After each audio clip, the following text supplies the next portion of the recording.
In the changing world of New York City during the fall of 1964, the new Civil Rights Act fought against old biases. One man's angry outburst in a fancy Fifth Avenue store upset two black women. This act started a careful plan of revenge. It showed the weak side of riches based on unfair treatment.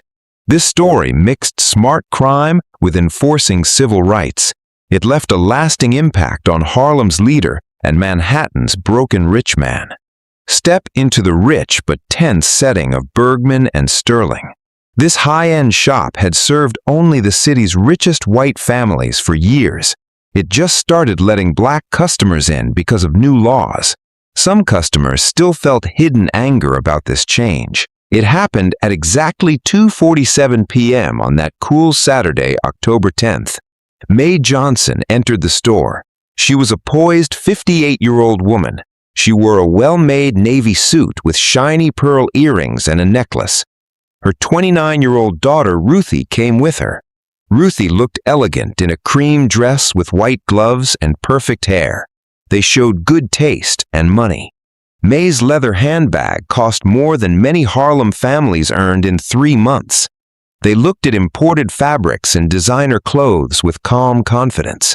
They acted like experienced shoppers who knew quality. A young white sales clerk came over. She felt a bit nervous in this new social time, but stayed professional. She asked what they needed. Mae said they wanted fine evening clothes for an upcoming event. The clerk showed them choices from the fall collection. They spent 15 minutes touching fabrics, asking prices, and talking about colors and styles. They spoke in smart, polite ways from years in nice places. Some white shoppers looked at them. Their looks went from slight interest to hidden dislike. Everyone knew the Civil Rights Act passed just 3 months ago in July. It made open exclusion illegal, but personal hates still hung in the air. Peace broke at 3:02 p.m. Charles Whitfield Peton III walked in. He was a strong 64-year-old real estate builder.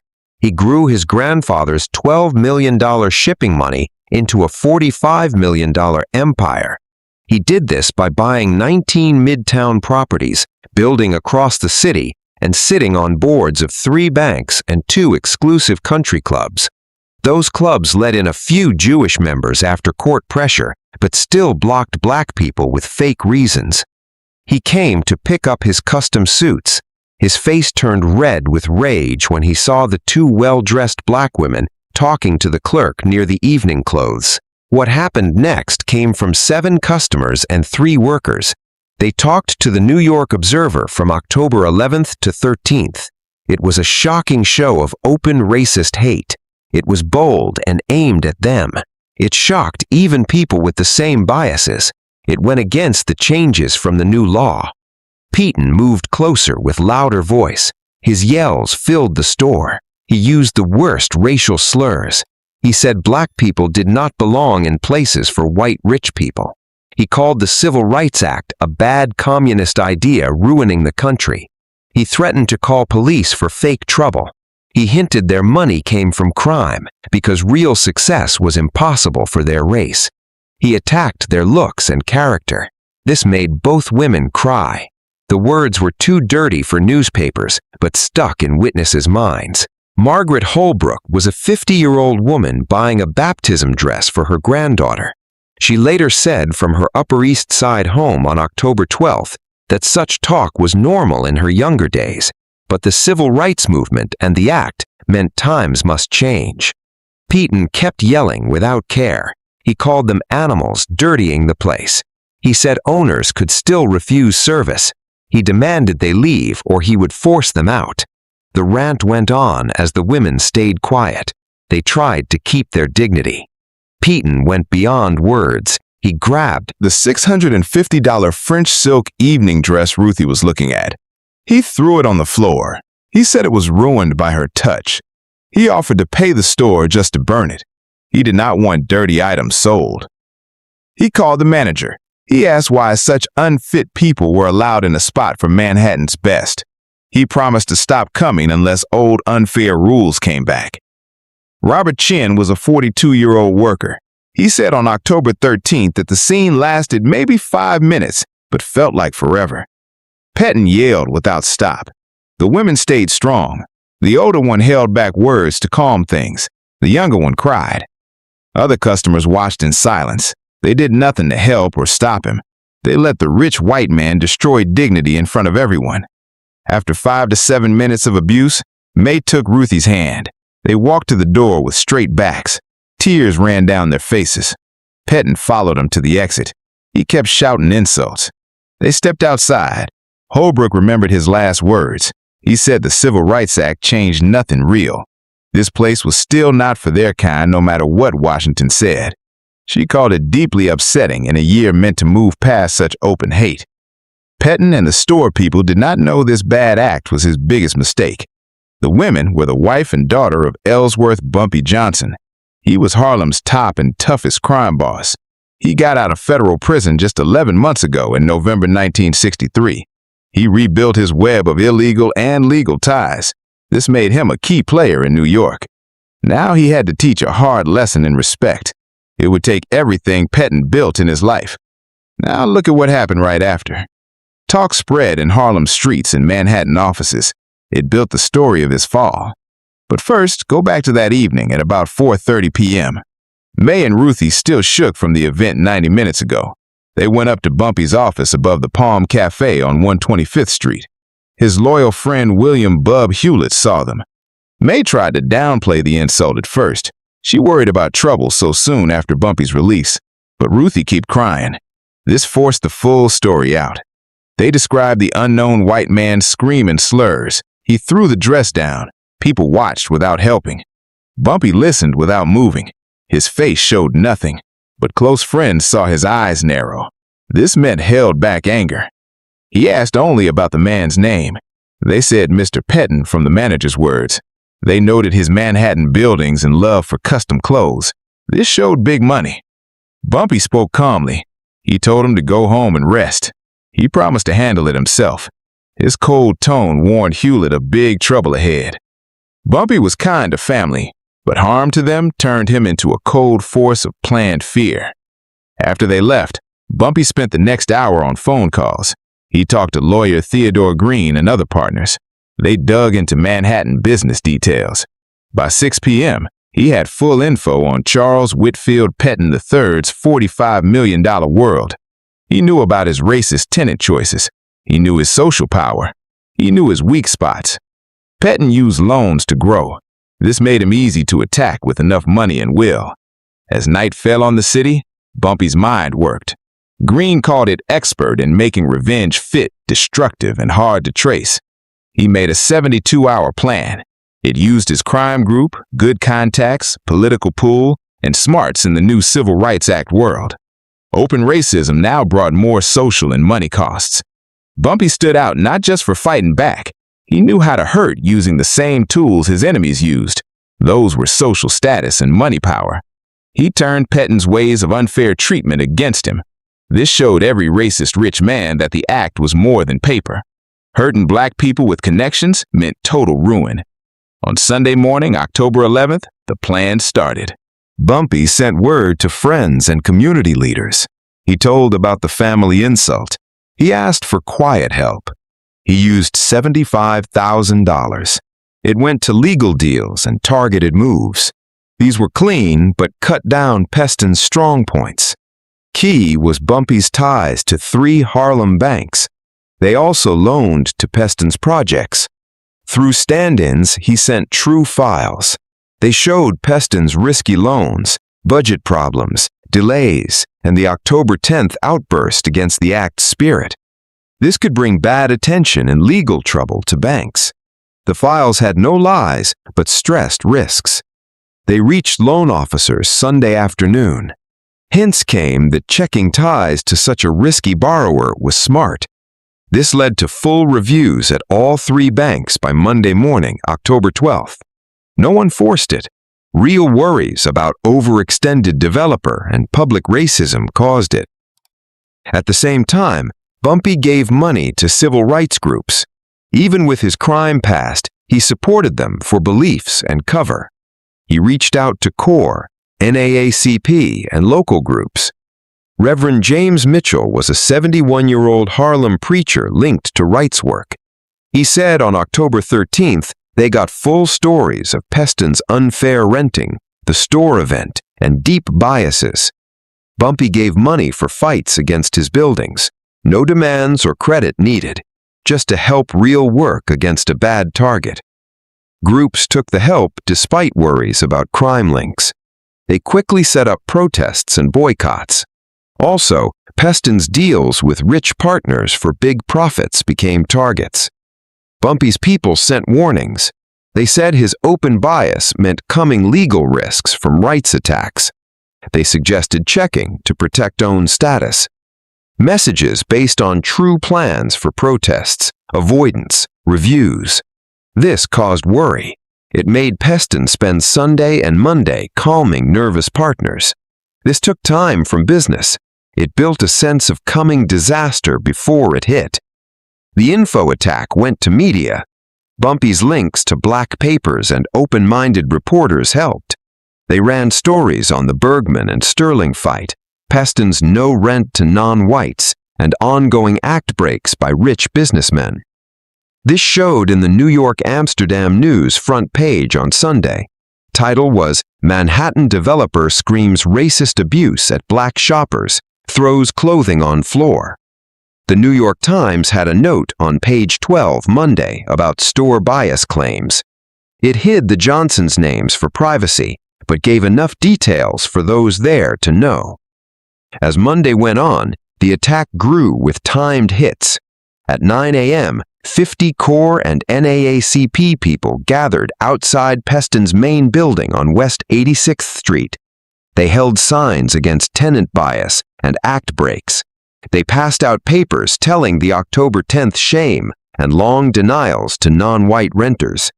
Same happened at 2 other spots. All peaceful, but drew news people.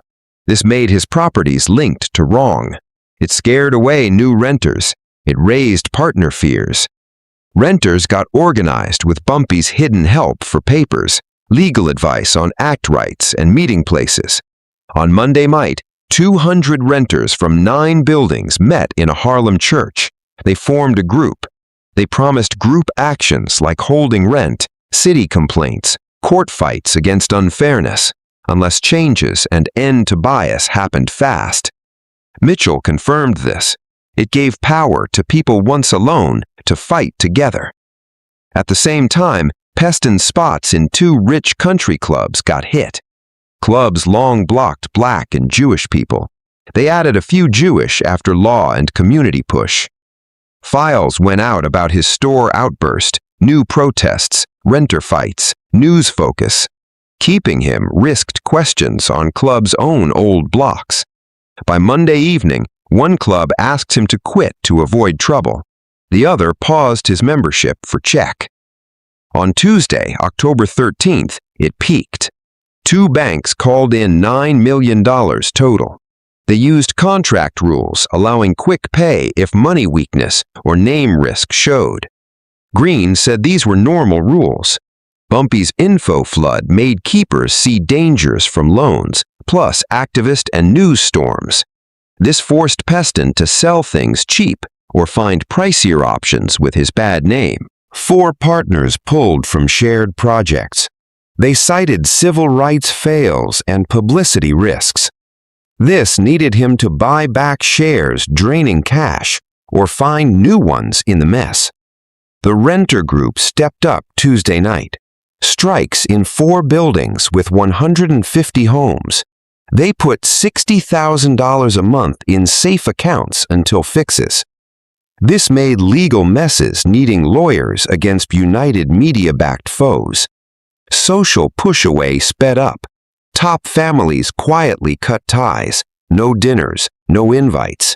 They signaled Peton's October 10th rudeness 3 months after ACT made him outcast in changing groups, even those who agreed in secret. Holbrook, in same circles, said by Tuesday everyone knew. Some truly hated it. Others mad at the loud show getting attention. They saw such acts as wrong in 1964's new ways. By Wednesday morning, October 14th, Peton's empire was in real danger.